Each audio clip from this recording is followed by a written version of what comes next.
Alors, le système LMD adopté comme le système d'enseignement supérieur au Congo, comment fonctionne-t-il? Quels sont les avantages de ce système? Quels sont les blocages dans l'application de ce système au niveau de l'université Maringouabi? Et que faudrait-il faire pour améliorer ce système? Alors, pour commencer, on va passer la parole au professeur Clémence Ditengo. Je vous ai présenté tout à l'heure comme spécialiste en géographie urbaine, chef de parcours type de la formation doctorale de géographie. Système LMD qui rentre en vigueur au Congo, je pense que c'était en 2011. Bon, oui. Avant 2011, oui. 2010, 2011, avant cette date, il y avait déjà eu beaucoup de préparatifs. Oui. Il y avait une équipe conduite, je crois, si j'ai bonne mémoire, par le professeur Wamba, le professeur Lumamou, le professeur Bokiba, le professeur Passima Biala. Vraiment une équipe pour préparer la mise en place de ce nouveau système. Devions quitter le système classique parce que déjà dans les pays anglo-saxons, la France déjà, à laquelle nous sommes arrimés par rapport à nos enseignements, notre enseignement supérieur, était déjà entré dans ce système. Donc, il fallait bien entrer parce que, qui dit LMD dit harmonisation des diplômes.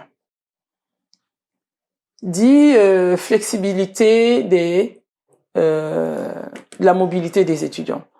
Donc, le Congo, nous pouvions, l'université Maringouabi, il ne faut pas continuer à rester dans l'ancien système, donc nous avons été préparés. Et quand la mise en œuvre a été faite, ça s'est fait graduellement. Je crois que la première faculté à entrer dans le système, était, je crois, la faculté des sciences et techniques et la faculté des sciences de la santé. C'est vrai que je suis pas spécialiste, hein. Il y a eu nos maîtres, nos pères, hein, nos maîtres, nos anciens qui ont pu mener à bien ce système. Et pour nous, nous trouvons qu'il fallait bien s'arrimer à ce nouveau système. Et lorsque nous l'avions lancé, mais c'est vrai que pour tout début, il y a toujours des flottements. Peut-être que ça fait 13 ans aujourd'hui, les flottements continuent, mais je crois qu'on commence à s'adapter. On commence à s'adapter même si il y a quelques failles comme pour toute nouvelle pratique. Hein. Poser cette question. Est-ce qu'après 13 ans pratiquement, en 2011, rentrant en vigueur effective du système LMD au niveau de l'université Maringouabi, bien que vous parlez de progressivement par faculté, mais est-ce qu'après 13 ans d'application, d'adoption d'un système, on devrait encore parler des flottements? Oui, bien sûr, mais même en France, il y a des flottements. Hein. Même en France, il y a des réformes continuelles. Hein. Rien n'est parfait. C'est une œuvre humaine, rien n'est parfait. Nous allons nous dire que de loin, ça marche, mais nous voyons bien comment il y a des réactions également des étudiants qui font également des grèves, ceux qui rentrent en grève par rapport au système LMD. Eux qui sont des pays développés et nous qui ne sommes que des pays en développement avec, comme disait l'étudiant, des problèmes financiers qui ne manquent pas. Nous rentrons dans le système LMD au moment où l'État congolais avait déjà des problèmes économiques. Mais il faut quand même se jeter, hein, faire un saut, peut-être dans l'inconnu, peut-être pas l'inconnu, mais au moins, moi je peux pas dire aujourd'hui que le LMD ne réussit pas. Parce que nous avons des étudiants qui partent bien de Maringouabi pour s'inscrire. Vous parlez du l'instauration du LMD. Mais son fonctionnement, le système LMD qui initie 3 cycles, licence, master, doctorat. Oui. Mais est-il que depuis toujours, il y a toujours eu 3 cycles. On a toujours eu, le premier cycle a toujours été sanctionné par une licence, même si entre-temps, il y avait un diplôme intermédiaire, soit le duel, le DUG, puis on arrivait toujours à la licence. Et le deuxième cycle, on avait toujours un diplôme qui ne s'appelait peut-être pas master, mais qui s'appelait, ça dépend dans le temps, c'était le 2S ou le 2SS, ou après, quand cela est passé dans les années 80-90, on est maintenant arrivé au 2A. Il y avait toujours ce deuxième cycle avec un diplôme différent, selon qu'on était en Afrique ou qu'on était en Europe. Si bien que moi, je me rappelle, en notre temps, dans les années 80 et quelques, 85, 87 à 90, c'était le 2S et le 2SS. Et ceux qui devaient partir en France, était déjà le 2A, devaient s'adapter, s'adapter. Ou encore, il y avait d'autres facultés, même en France, qui étaient encore dans le 2S. Puis aujourd'hui, enfin, pas aujourd'hui, on a mis en place le 2A. C'était le 2 diplôme d'études approfondies. Et avec le LMD, on s'est dit, il faudrait que les diplômes, je crois, soient nommés de la même façon partout. Donc, c'était harmonisation des diplômes en fonction de la durée des enseignements, que dans chaque cycle, qu'il y ait un certain nombre de semestres. On part du semestre. Donc, dans chaque système, dans chaque niveau, on a pratiquement 6 semestres. En licence, 6 semestres. En master 2, 4. Parce que master 1, semestre 1, semestre 2. Et en master 2, semestre 3, semestre 4. Et en doctorat, comme avant, il y avait toujours une thèse en 3 ans. Bon, si vous étiez plus dynamique, vous terminez votre thèse en 3 ans. Sinon, en 4 ans, ou plus. Mais plus, c'est pas. Le fonctionnement et puis les avantages du système LMD. Mais avec vous, on va plus parler de les blocages. C'est ce que je suis en train de dire, l'harmonisation des diplômes. Parce qu'aujourd'hui, un étudiant qui va en Qu'en est-il aujourd'hui de l'application de ce système, notamment au niveau des failles de l'université, au niveau de l'université on n'a pas de faille par rapport à ça. Nous appliquons bien le système. Il y a bien le système licence, le niveau licence, et les étudiants obtiennent bien leur licence. Il y a bien le cycle de master. Les étudiants soutiennent bien leur master. Et le cycle 3, en doctorat, les étudiants soutiennent bien leur doctorat. Il n'y a pas de problème à ce niveau-là. Mais tout dépend là du travail de l'étudiant. Nous enseignons. Mais les étudiants doivent faire des efforts pour terminer leur cycle. Pourquoi? Il y a des étudiants qui terminent également leur cycle. Le 26 juin dernier, les étudiants, notamment le MEC, a lancé un mouvement de grève pour non-respect du calendrier système LMD. Oui, on va revenir à vous tout à l'heure. Je me dis simplement par rapport à la massification, il y a trop d'étudiants. Nous n'avons pas assez de salles. Et puis avec le système LMD, parmi les exigences, il fallait réactualiser. Après, il faut réactualiser les programmes 4 ans après. Est-ce que c'est fait au niveau... 5 ans, oui, certains ont déjà fait. On en fait. Nous sommes en train de le faire à la faculté des lettres et des sciences humaines. Monsieur le doyen nous a demandé de réviser nos programmes. Certains départements ou parcours l'ont déjà fait. Dans mon parcours, que ça soit en licence, en master, on va commencer bientôt. C'est vrai qu'on a eu du retard, mais on va le faire avant l'année 2023, je vous rappelle encore, 2024. L'instauration du système, l'adoption du LMD. Ce sont des présenteurs qui ne manquent pas. Merci. Vous n'allez pas... Merci. Oui. Alors, docteur Fernand Badegissa, si vous pouvez revenir évidemment sur le fonctionnement du système LMD, les avantages du système LMD, la capitalisation des crédits, qui n'existait pas avec l'ancien système. Vous m'avez pas demandé ça, vous m'avez pas posé ce problème. Attendez, je reviens à vous. On est encore en attendant. Alors, docteur Fernand Badegissa, les avantages, fonctionnement de ce système aussi que décrier. On va d'abord commencer les avantages et puis fonctionnement du système LMD niveau Maringawi. Oui. Comme a su bien le dire le professeur Clémence Ditengo, le système LMD, c'est dans les normes internationales qui régissent l'organisation et le fonctionnement des universités, surtout dans l'espace CAMES. Vous savez que les diplômes que délivrent les universités doivent être reconnus à l'échelle internationale. Parce qu'on n'est pas seulement enseignant-chercheur dans ton pays, vous pouvez aussi donner des prestations ailleurs. Donc, il faudrait que vos diplômes soient reconnus sur le plan international. D'où on a harmonisé le système d'enseignement à travers le système LMD. Ça, c'est déjà un avantage. Au deux, dans ce système, on a réparti la formation selon 3 cycles. D'ailleurs, c'est ce qui existait dans l'ancien système classique. Il y a le premier cycle, c'est le cycle licence, en 3 ans. Deuxième cycle, c'est le cycle master, en 2 ans. Donc, ça fait 5 ans. Et après le master, vous préparez le doctorat en 3 ans minimum. Sinon, vous pouvez faire 4 ou 5 ans selon vos compétences. Alors, là où les gens décrivent le système LMD, je peux quand même évoquer quelque chose, Ouais. c'est que lorsqu'on a lancé le système LMD, beaucoup d'universités n'avaient pas préparé des conditions de démarrage. C'est-à-dire, les enseignants qui étaient chargés de mettre en application le système LMD, eux-mêmes, ils étaient formés par l'ancien système. Donc, il fallait d'abord procéder à la formation des formateurs. Donc, une sorte de recyclage pour que ces enseignants-là puissent s'approprier des outils et des techniques de travail du système LMD. Donc, si, il y a eu des formations, certes. Donc, si on peut parler de flottement, peut-être à ce niveau. Maintenant, il y a aussi... Qui persiste jusqu'aujourd'hui. Non, je ne dirais pas que ça persiste, puisque nous sommes déjà à 13 ans. Un enfant qui a 13 ans, c'est un enfant qui a grandi, qui Pourquoi après maîtrise. 13 ans, le calendrier n'est pas toujours respecté? Mais c'est là où je vais en venir.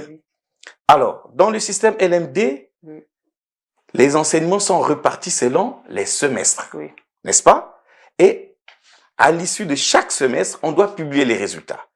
Donc, s'il y a flottement, c'est souvent au niveau de la publication des résultats. Vous savez que lorsqu'on publie les résultats, il faudrait que les PV, qui sont des procès-verbaux, soient transmis au niveau de la scolarité. Et la scolarité de chaque établissement transmet ces PV au niveau de la scolarité centrale. Donc, c'est souvent dans la démarche administrative, c'est là où il y a une certaine lenteur. Et quand il y a la lenteur, c'est ça qui est à la base de la publication tardive des résultats. Et c'est là où on dit qu'il y a flottement. En réalité, c'est pas un flottement, mais c'est le retard. Oui. C'est le retard dans la publication des résultats. Cela est dû aussi à la disponibilité du budget de fonctionnement des établissements. Vous savez, préparer des examens suppose réunir des ressources financières pour y faire face. Souvent, il y a un problème au niveau du budget pour préparer les examens de chaque semestre. Et c'est là où, souvent, il y a flottement. Est-ce que c'est vraiment ça? Bon, ça c'est à mon avis, hein, c'est discutable. Est-ce que c'est vraiment Il y a aussi le flottement qui est dû au déclenchement des grèves. Vous savez, les grèves peuvent être déclenchées d'un côté par les étudiants, de l'autre par les enseignants vacataires, qui ne sont pas peut-être rémunérés par rapport aux heures d'encadrement des heures de vacation. Donc, quand il y a grève, cela handicape le bon déroulement du calendrier académique. Et c'est là où il peut y avoir glissement, à mon avis. Voilà, Garli Bara, question simple et précise. Est-ce que le calendrier... Oui. Donc, juste pour dire, par rapport à ce que le collègue vient de dire, que du point de vue du financement, ce qui fait qu'il y ait des retards. Mais on n'a jamais vu de retard lié au manque de financement. Hein. Lorsque la scolarité détermine le calendrier du début des examens, moi je ne parle que de la fac de lettres, et certainement c'est la fac de sciences économiques, de toutes les écoles. Déjà dans les écoles, il n'y a jamais eu de retard. Les écoles et les instituts fonctionnent normalement, ils terminent leurs cours, leurs examens à temps. Voilà pourquoi je continue à insister sur la massification. Il y a trop d'étudiants. Trop d'étudiants n'ont pas assez de ça. Vous savez, aujourd'hui, pour que la fac des lettres réalise des examens, il faut parfois attendre les vacances des lycées pour occuper également ces salles. Nous allons souvent au lycée de la Révolution, nous utilisons le lycée de la Révolution, le lycée Nganga-Edouard, le lycée Chaminade, parce qu'il y a trop d'étudiants. Dans le temps, quand tout était réalisé ou encore était organisé à la fac des lettres ou encore la même chose que je dis est réel pour la fac des sciences économiques. Mais pourtant, c'est la même université, bien que des facultés différentes, la même université. Pourquoi c'est pas le même calendrier? Mais non, parce que c'est pas le même calendrier, simplement parce que à cause de cette massification, nous terminons les cours en retard parce que nous n'avons pas assez de salles. Hein. Nous sommes obligés parfois d'attendre, surtout pour le système, pour le sciences économiques. Mais moi, je me dis ça, c'est un flottement, simplement, mais qui se règle. Qui se règle.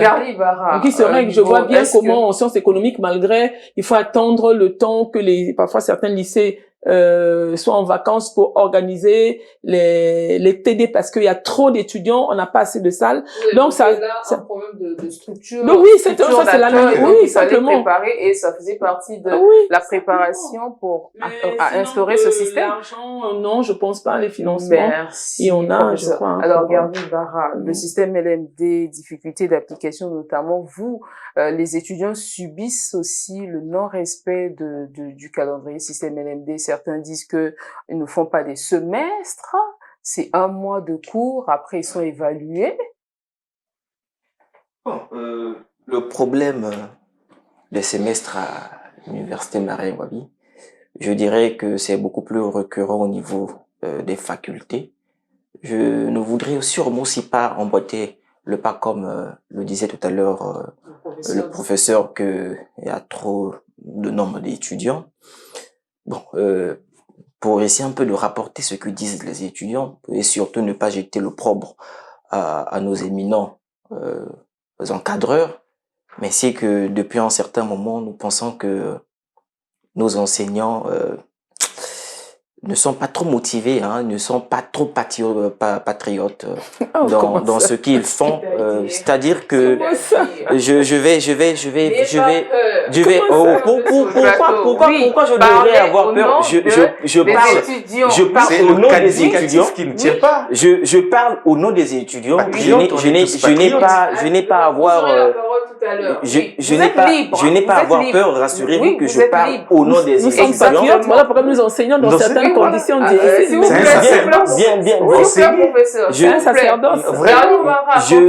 Je parle au nom des étudiants, je n'ai pas à avoir peur.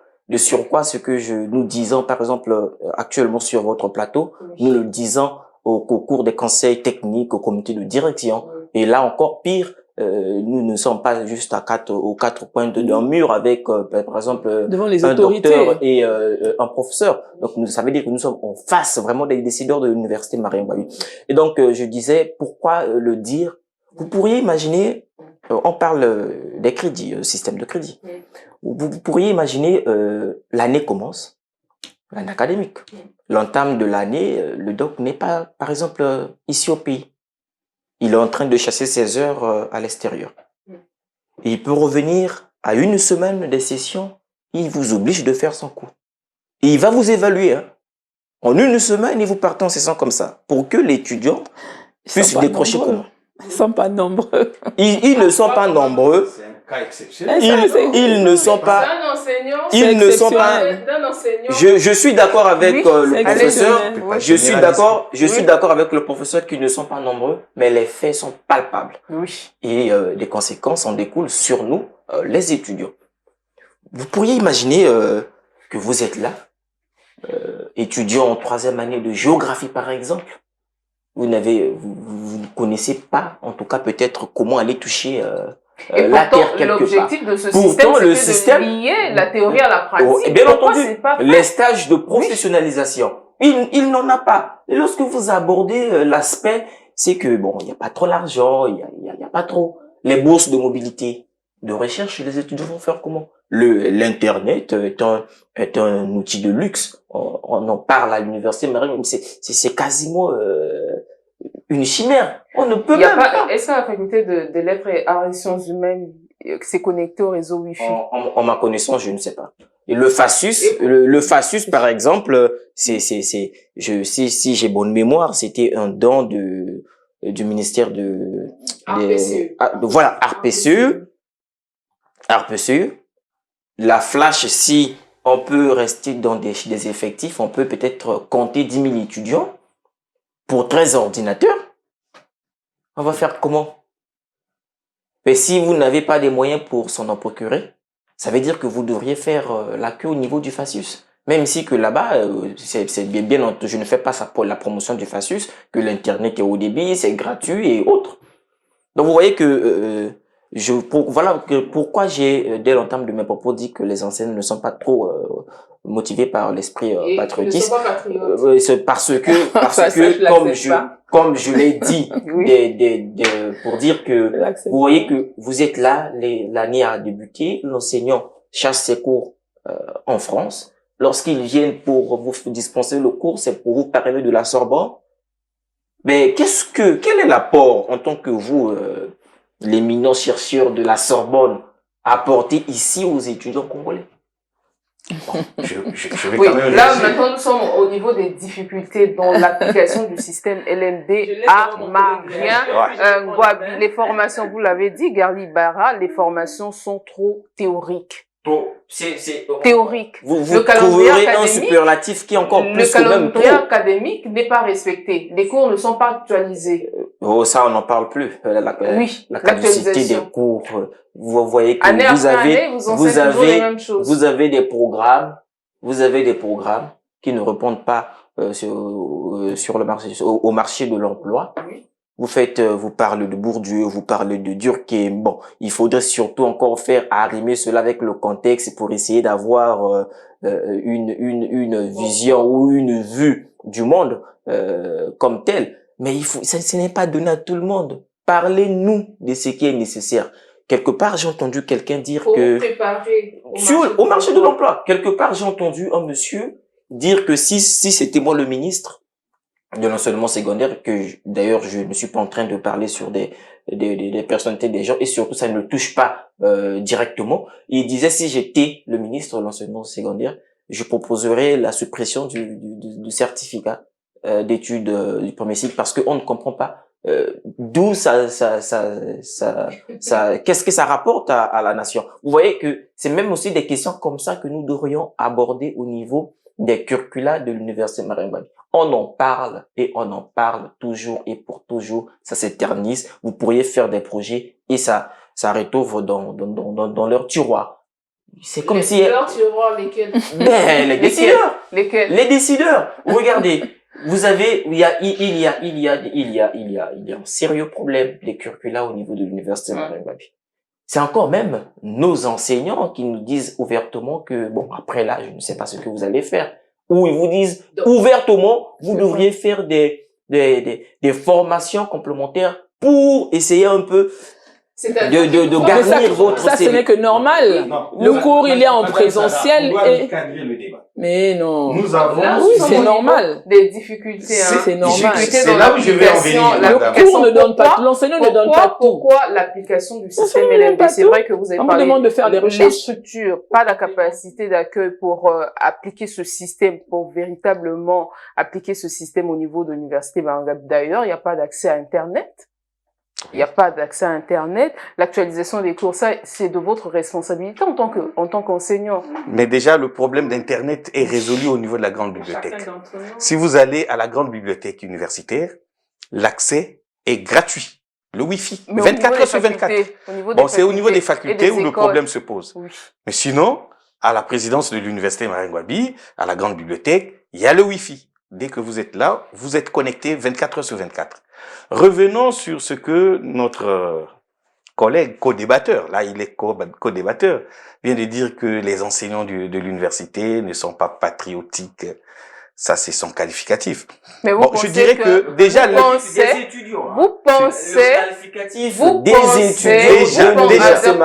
docteur Badengisa, attendez, vous pensez que vous, en tant qu'enseignant, vous venez à une semaine de cours, donner un devoir aux étudiants, et là, c'est être un patriote? Ça, c'est un cas particulier, on ne peut pas généraliser. On ne peut pas généraliser. Il faut faire une grande différence. Quand un individu commet un acte, vous dites que c'est tous les Congolais sont comme ça. Non. C'est un individu. Donc, ce qu'il vient de décrire tout à l'heure, si par inadvertance, un enseignant était venu en retard dispenser son cours, cela ne veut pas dire que tous les enseignants de l'université font la même chose. Non. Déjà, le mot patriotique, ça relève de l'exercice de la profession d'enseignant à l'université Marien Ngouabi. Est-ce que vous savez que nous, les vacataires, moi je suis vacateur à l'université Marien Ngouabi, nous sommes à 5 ans sans être payés. Mais nous venons tous les jours. Lui qui est à mon côté, mais je l'enseigne. Je l'enseigne. Mais nous venons enseigner sans argent. Hein? Non, non, ça veut dire que nous sommes patriotes. Non, pas de chantage émotionnel. Non, non. Si vous n'avez pas la vocation pour exercer votre métier, est-ce que vous pouvez venir enseigner sans être payé? Donc, Donc, ça veut dire qu'il doit retirer ce mot. Maintenant, là où le problème... C'est pas son mot, c'est le mot des étudiants. Des étudiants, vrai. Il est le porte-parole des étudiants, j'ai compris. Maintenant, revenons sur les difficultés. Oui. Les difficultés, ça ne manque pas. Il y en a. Mais on est en train de les corriger au fur et à mesure. Pourquoi je le dis? Déjà, si vous venez à la faculté des lettres et sciences humaines, vous allez constater que au niveau de la faculté des lettres et sciences humaines, il y a des innovations qui sont en train de se produire. Lesquelles, par exemple? Vous allez constater que à la fac, les cours, tellement que les effectifs augmentent d'une année académique à une autre, les effectifs des étudiants, les cours sont dispensés par vagues. Ça veut dire, on fait des parties. Dans le semestre, il y a des parties. Première partie, telle vague commence. Deuxième partie, telle autre. Pour donner le maximum d'informations aux étudiants, c'est-à-dire donner l'enseignement de qualité. Parce que si vous regroupez tout le monde, il n'y aura pas un impact considérable dans la réception des enseignements, c'est-à-dire la formation des étudiants. C'est pour cela que je dis que ne soyons pas trop exigeants. Vous savez, même dans les universités d'Europe... Là, nous parlons de l'éducation. De l'éducation. C'est-à-dire, les réformes, lorsqu'on fait des réformes, c'est un processus. Vous ne pouvez pas avoir tout à 100% la même année. Non, c'est progressivement. Et il faudrait qu'on puisse aussi augmenter le budget. J'insiste sur le budget parce que quand vous êtes en master, vous devrez rédiger